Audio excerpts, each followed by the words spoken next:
j'aimerais te demander de nous inspirer, de nous diriger, Seigneur Père, par la puissance et l'autorité, qu'on puisse suivre le flot de ta présence, de ton Esprit Saint ce matin, qu'on puisse être pleinement dirigé par toi. Seigneur, merci pour tout ce que tu es en train de faire dans cette Église. Merci pour la fin de cette année 2024 qui, je le déclare, se positionne dans la victoire du Christ. Merci Seigneur pour chaque membre de cette Église. Même si certains ont l'impression de stagner, tu es vraiment en train de nous faire tous avancer, Jésus. Tu es vraiment en train de nous faire entrer, Seigneur, dans la liberté des enfants de Dieu, dans une nouvelle dimension, Seigneur. Je crois qu'en 2025, nous allons entrer dans quelque chose de plus profond avec toi, de plus intime, de plus stable, de plus enraciné. Merci Seigneur, parce que ta parole, elle est un solide fondement, Seigneur Jésus, à nos vies. Parce que les nations peuvent être ébranlées, mais ta parole demeure toujours certaine, Seigneur Jésus. Et merci parce qu'elle est un fidèle appui, Seigneur, au sein des siècles. Merci pour ta gloire, ta louange. À toi toute la gloire, la louange et l'adoration. Amen. Gloire à Dieu. Alors, ça fait vraiment plaisir de vous partager. Peut-être tu peux laisser là aujourd'hui. Ça fait vraiment plaisir de vous partager une nouvelle série de prédications qui va être sous le signe du Saint-Esprit. Amen. J'avais vraiment à cœur qu'on entre dans une dynamique où Dieu va nous équiper. Je crois qu'en 2025, ça va être vraiment l'année de l'équipement. Jusqu'à présent, Dieu a posé plein de bases, de fondations, des vérités, et puis on doit toujours être stabilisé dans la vérité, dans la parole de Dieu, et ça reste une vérité ce que je vais enseigner, mais Dieu veut vraiment nous équiper maintenant pour être au service non seulement de l'Église, mais simplement au service du Christ. Vous êtes d'accord avec moi? Et le thème que j'ai ce matin pour nous, c'est « Laissez le vent du Saint-Esprit vous emporter ». Amen. Saviez-vous que l'Esprit de Dieu est un vent et que vraiment c'est une image qui est très biblique, celle du vent de l'Esprit de Dieu. Le vent, il est invisible mais puissant et c'est vraiment un symbole de l'action de l'Esprit de Dieu. Et pour pouvoir méditer ce passage-là, j'aimerais qu'on lise dans Jean au chapitre 3 à partir du verset 1.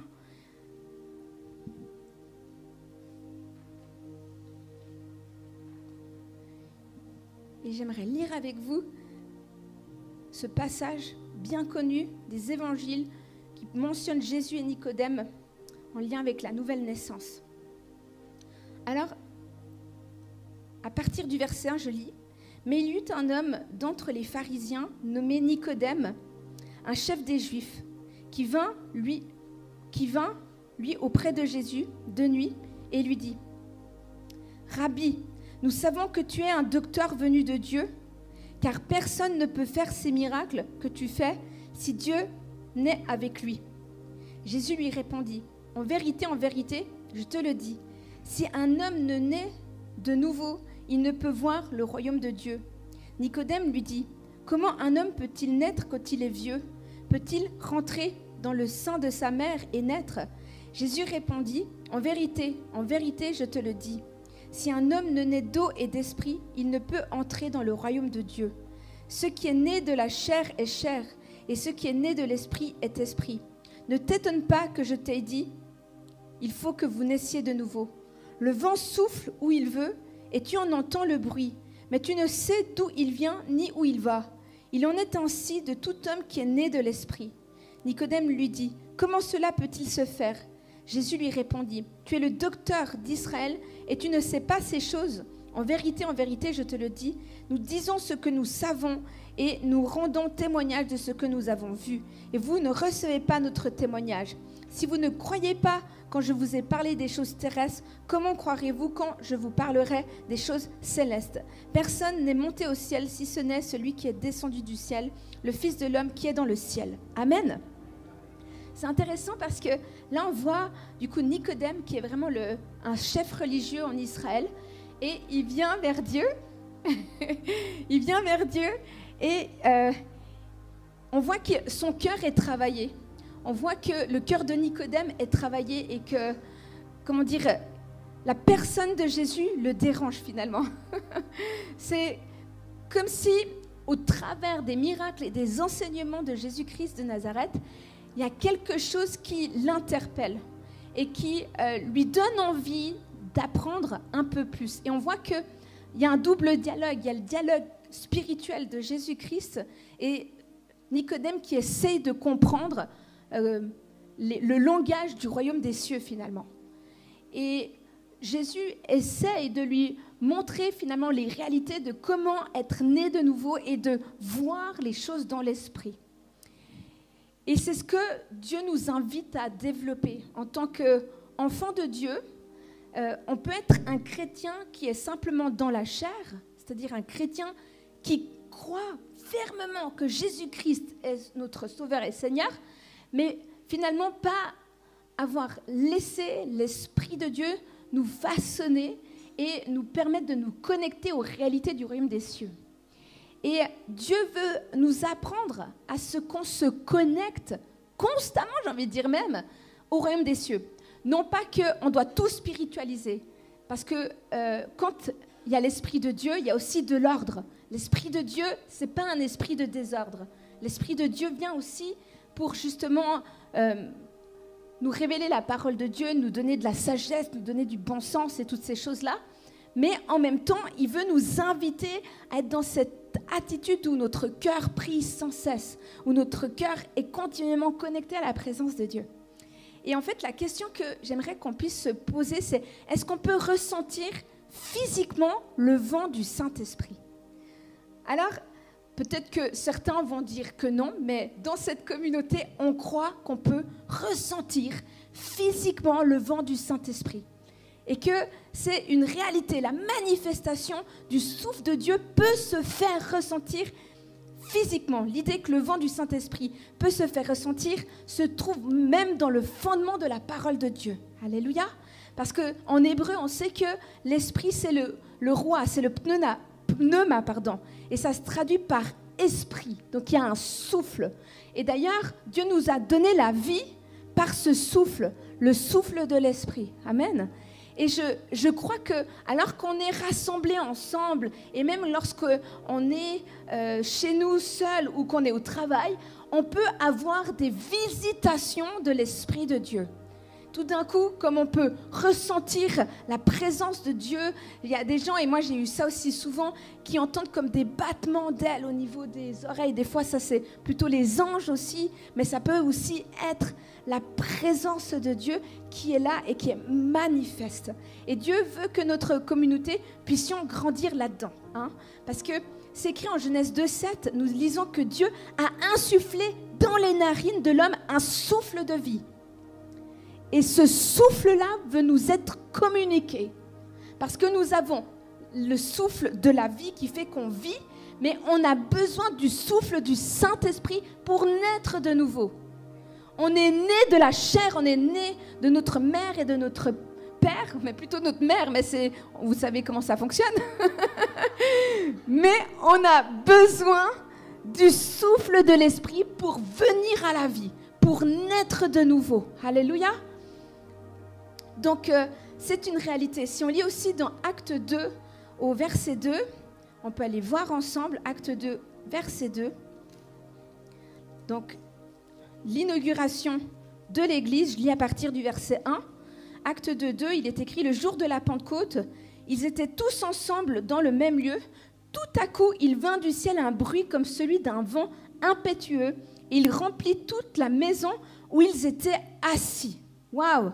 Donc, on voit que c'est un phénomène qui existe dans l'Église, au sein des disciples de Dieu, à savoir d'être sensible à la présence tangible du Saint-Esprit.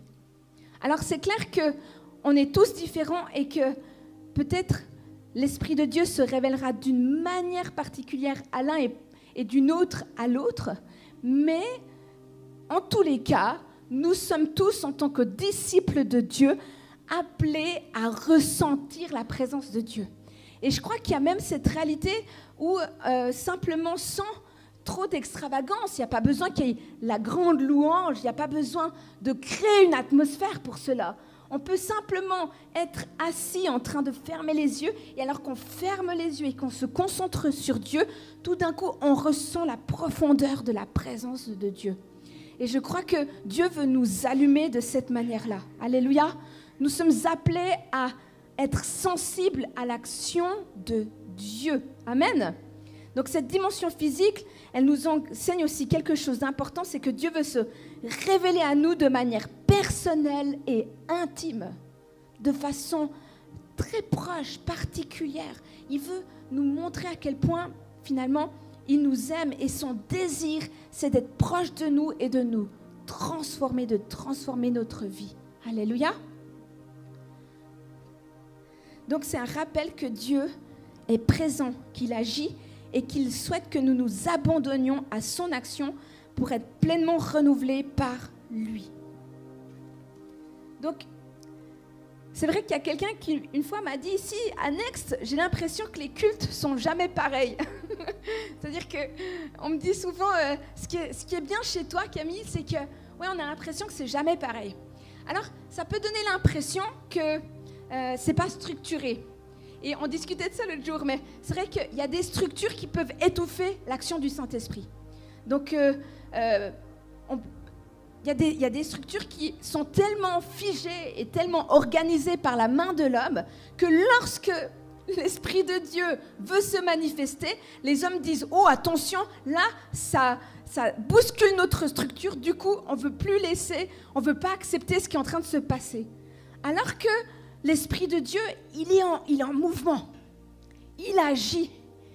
Tout d'un coup, il en touche un là. Il en touche un autre là.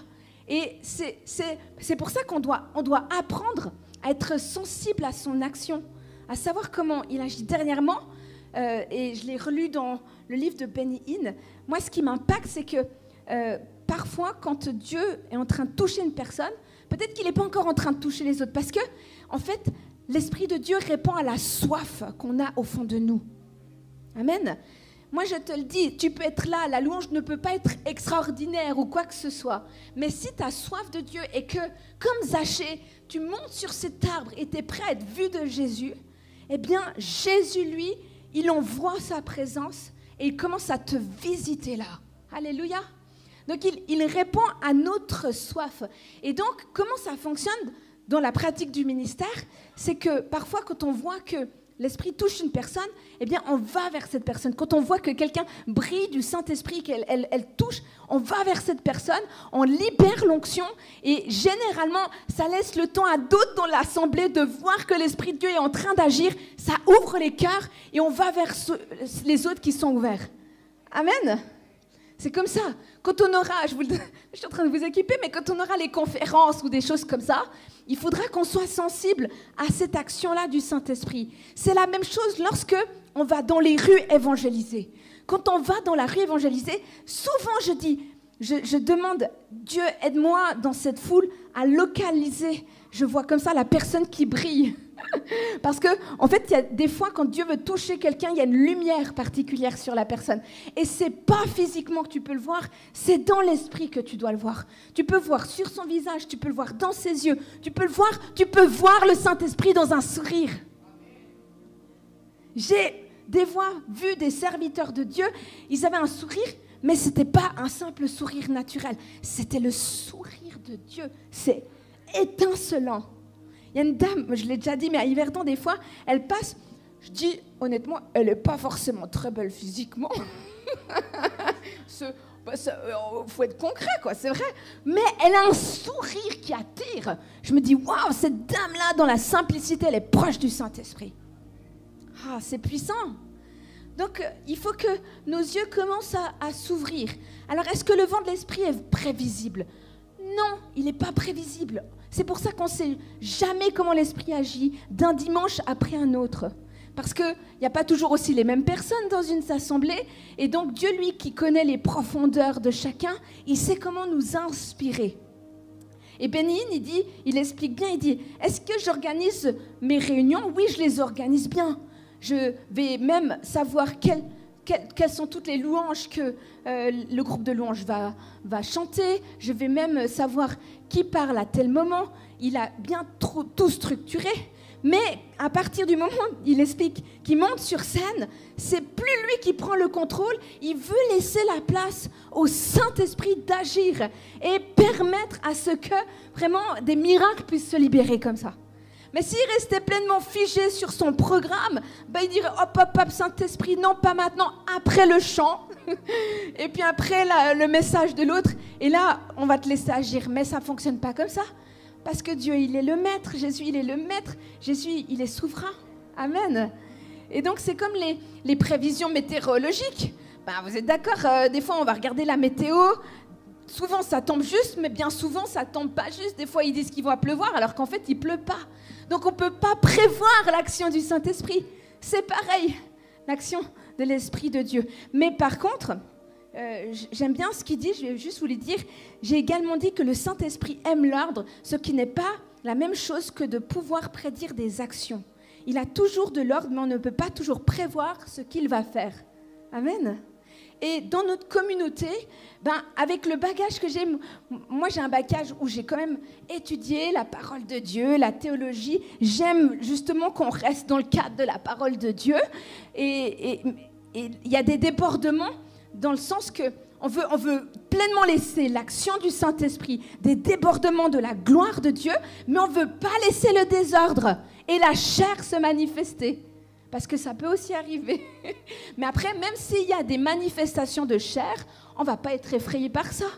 On ne doit pas dire, oh mon Dieu, s'il y a une manifestation de la chair, oh, c'est pas de Dieu, on va tout arrêter. Non, parce que finalement, on reste humain. On reste humain et on a toujours un corps, une âme et un esprit. Et il se peut que quand l'Esprit de Dieu touche quelqu'un, des fois il y a des tels traumatismes qui fait que la chair aussi doit être libérée. Donc des fois il y a des grands cris, des fois il y a des gens, ça peut paraître un peu perturbant, mais ils vont se mettre à rire. Et puis ils rigolent pendant des heures et tu te dis, oh ben qu'est-ce qui se passe?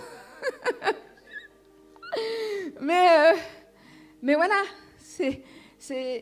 disons qu'il faut être ouvert à cette action-là.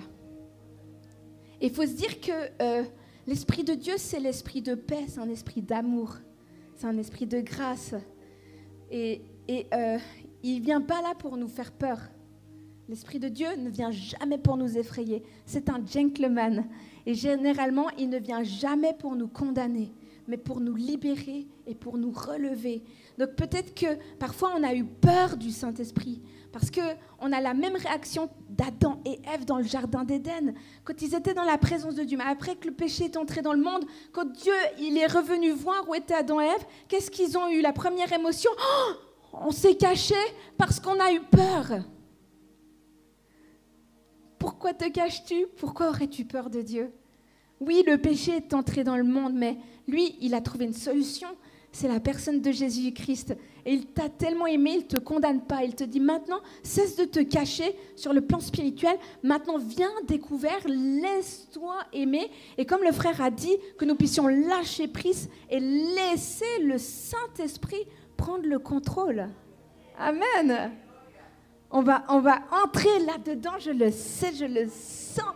Je ne sais pas comment, de quelle manière, mais ce n'est pas à nous de savoir comment, c'est lui qui va tout faire. Alléluia. Non, mais alors,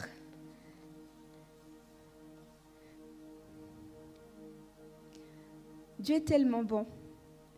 Et en plus de tout ça, il veut non seulement nous aider à le servir, à être dans la pratique du ministère, à savoir comment être dans la communauté finalement, mais il veut aussi nous aider au quotidien.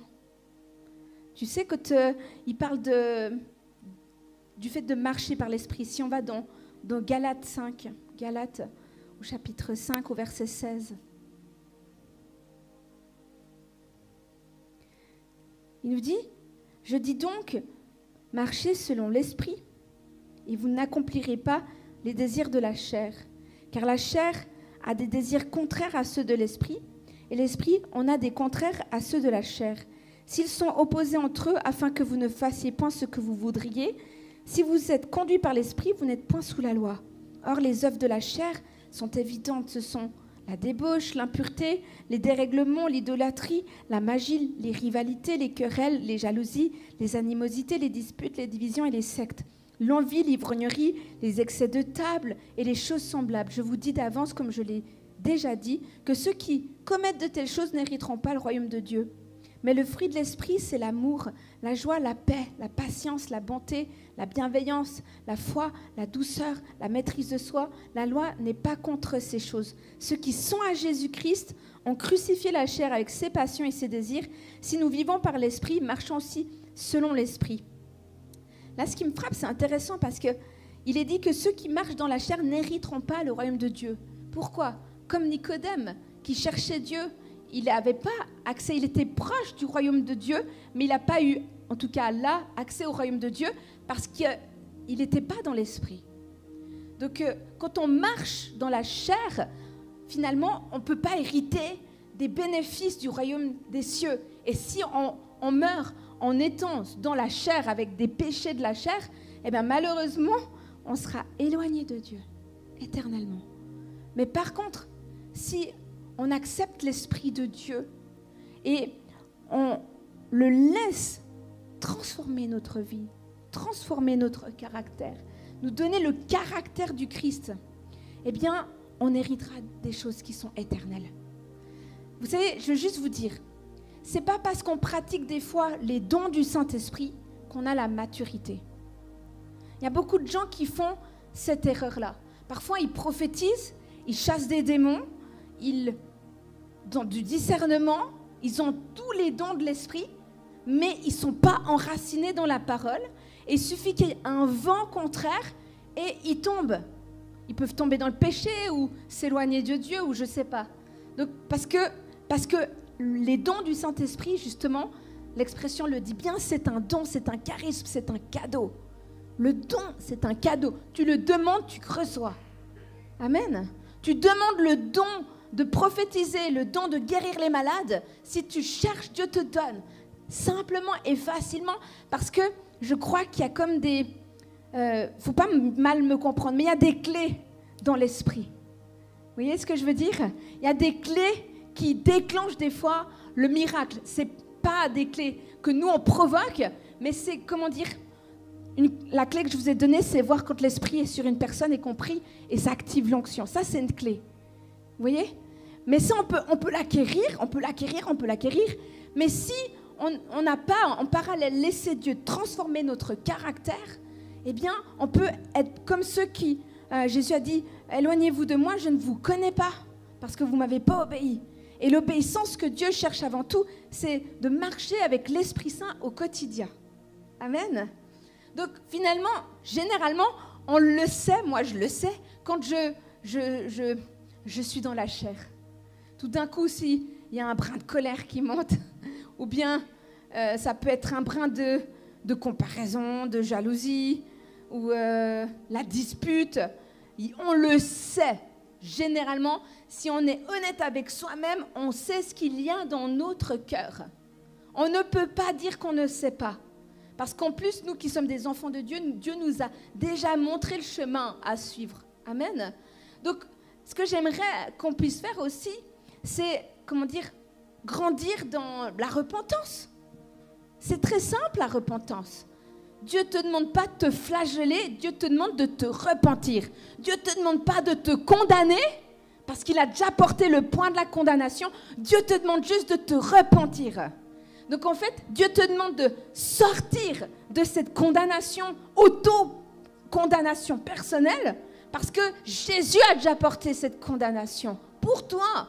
Amen. Si tu te sens nul, dévalorisé, toutes ces choses pas à la hauteur, si tu as l'impression que tu es la pire des personnes, et que tu te condamnes pour ça, tu dis « Oh mon Dieu, certainement que Jésus ne doit pas m'aimer », va à la croix simplement parce qu'il a déjà porté cela pour toi. Amen.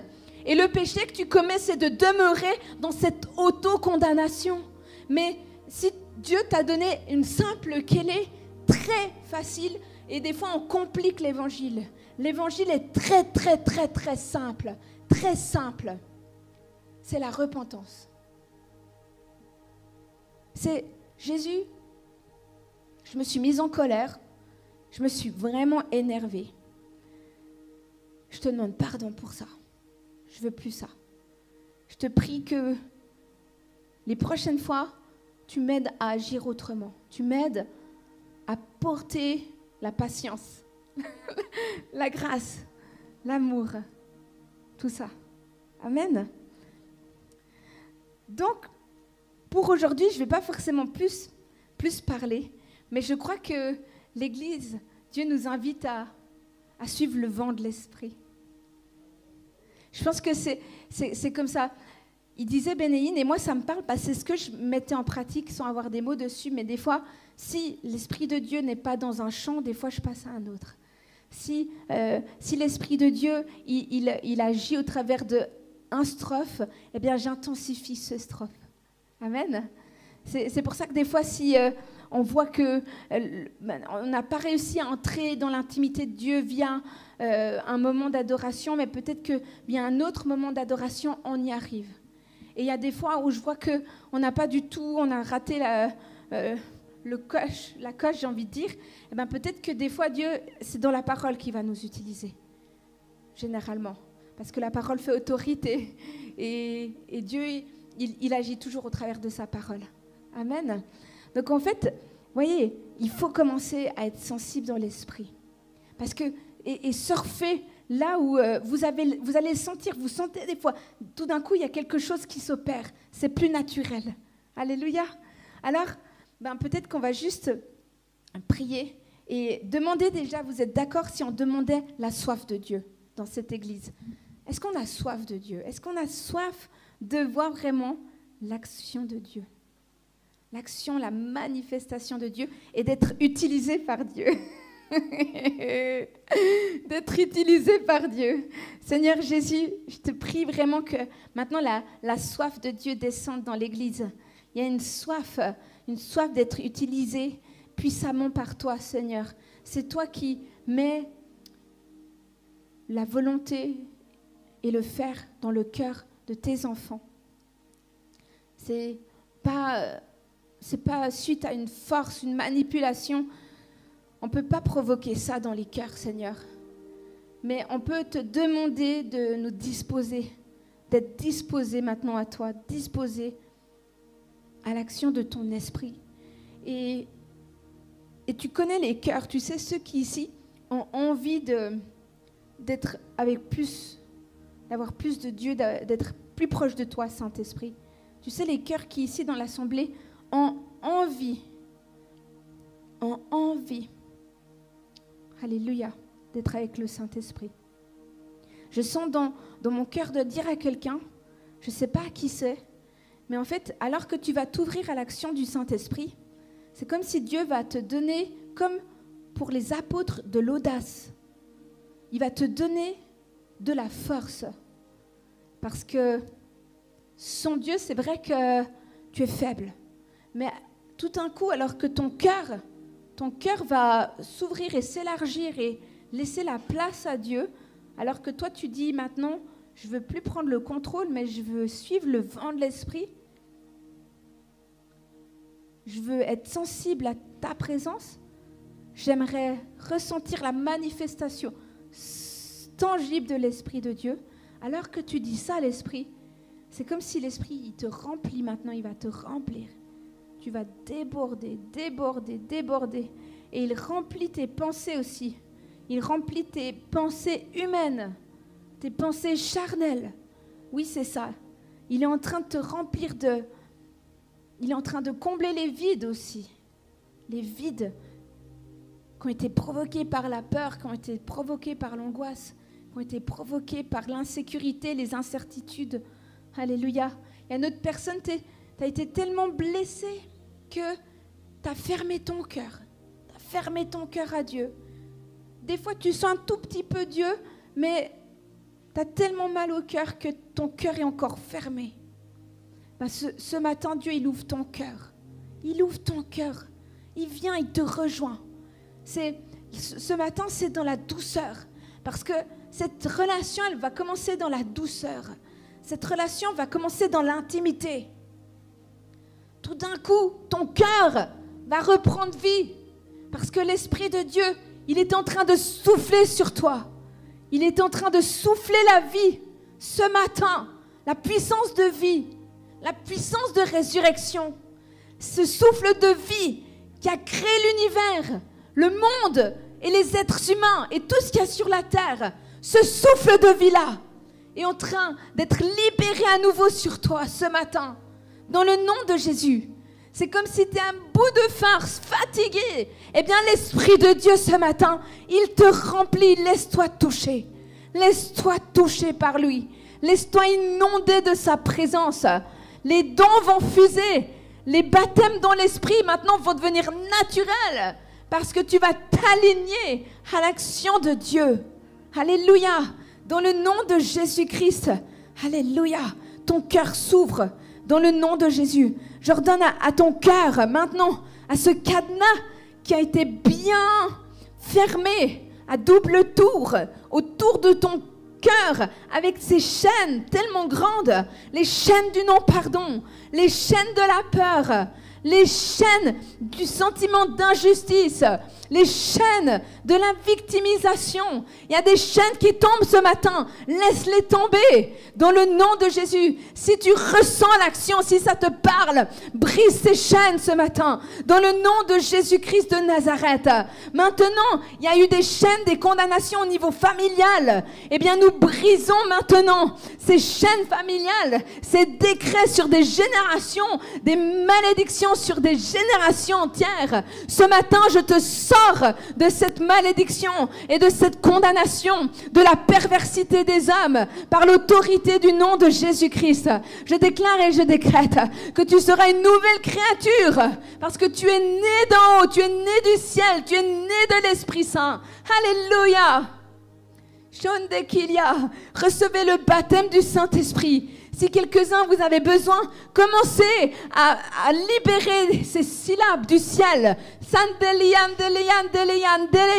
Si tu ne parles pas encore en langue, laisse-le parler en langue monter en toi. Il y a des torrents d'eau vive qui veulent jaillir de ton sein ce matin.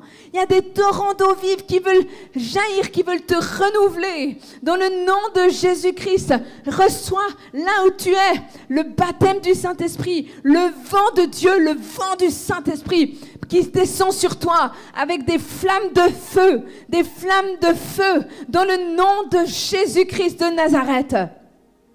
Alléluia. Cher Esprit de Dieu, cher Saint-Esprit, que les yeux des cœurs de chacun puissent s'ouvrir et que la gloire de Dieu puisse entrer, Seigneur, et qu'il puisse voir les choses qui sont cachées. La parole de Dieu dit « Invoque-moi et je te répondrai et je te révélerai des choses qui sont cachées. » Eh bien, par l'autorité du nom de Jésus, je prie maintenant, alors que nous t'invoquons, Jésus, que tu nous révèles les mystères de ta parole, tu nous révèles les mystères de ton royaume, tu nous révèles les mystères du royaume des cieux. Tu vas nous donner les clés de l'autorité de la maison de David. Alléluia. Jésus-Christ, les clés du royaume et du surnaturel qui vont commencer à s'activer dans cette communauté. Dans le nom de Jésus-Christ, soyez activés dans l'esprit. Il y a une activation céleste. Alléluia. C'est comme si je voyais des anges descendre et vous donner à chaque côté des grands, c'est comme des paquets qu'on envoie par la poste et ils sont en train de vous les déposer, et ces paquets, c'est des paquets de vos dons spirituels, et Dieu il est en train de vous les poser. Il y en a 2 de chaque côté. Et Seigneur Jésus-Christ, je prie maintenant qu'ils puissent s'en saisir. Seigneur, ils ont été envoyés, mais maintenant qu'ils puissent l'ouvrir, le déballer et les vivre et les expérimenter. Endosser un nouveau manteau, Seigneur, un nouveau manteau de gloire. Alléluia, cher Saint-Esprit. Merci Jésus, parce que nous voulons encore lier la puissance du contrôle. Alléluia. Nous brisons le contrôle. Nous brisons l'esprit de contrôle. Nous brisons l'esprit religieux qui nous ferait faire des choses pour pouvoir vivre plus de toi. Mais c'est pas dans le rituel, c'est pas dans la structure, c'est dans ta présence. Et là, il y a l'Esprit de Dieu qui est en train de descendre. Je le sens. Je sens la présence de Dieu. Shiki libikaya. Sorimbiki. Alléluia, alléluia. Alléluia, laisse-toi inonder dans la présence de Dieu. Laisse-toi toucher. Laisse-toi toucher dans la présence de Dieu, dans le nom de Jésus-Christ. Alléluia, alléluia, alléluia, alléluia, alléluia. Peut-être tu peux juste mettre un peu plus fort. Je vais passer dans les rangs.